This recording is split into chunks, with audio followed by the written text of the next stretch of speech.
Class കഴിഞ്ഞ് തിരിച്ച് വീട്ടിൽ എത്തിയപ്പോഴാണ് കേട്ടോ തൊഴിലുറപ്പുകാരെ കണ്ടത്. നമ്മളിവിടെ ഫോട്ടോ എടുപ്പാണെങ്കിലും ഈ തോട് നമ്മുടെ വീടിനടുത്തൂടെ പോകുന്നതാണെങ്കിലും ഇത് തോടിൻ്റെ മിഡിൽ ഭാഗം ആയതുകൊണ്ട് ഒരാഴ്ച ആയപ്പോഴത്തേക്കിനാണ് കേട്ടോ അവർ നമ്മുടെ വീടിൻ്റെ ഭാഗത്ത് എത്തിയിട്ടുണ്ടായിരുന്നത്.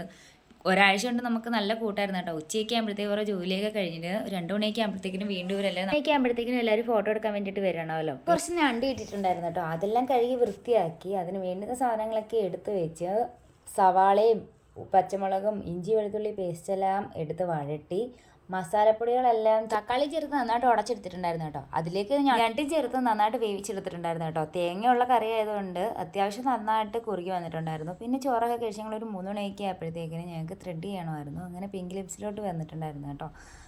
ഞാൻ വിചാരിച്ച് ഈ പ്ലാസ്റ്റിക് ഗ്ലാസിൻ്റെ പൈസയും കൂടെ കൊടുക്കേണ്ടി വരുമെന്ന്. അത്രയ്ക്ക് പിടിച്ച് വലിയായിരുന്നു കേട്ടോ എൻ്റെ കുഞ്ഞതിൽ. അങ്ങനെ ത്രെഡൊക്കെ ചെയ്ത് ഞങ്ങൾ നേരെ ഫാൻസി സെൻറ്ററിലോട്ടായിരുന്നു വന്നിട്ടുണ്ടായിരുന്നത്. കുറച്ച് സാധനങ്ങളൊക്കെ മേടിക്കാനുണ്ടായിരുന്നു.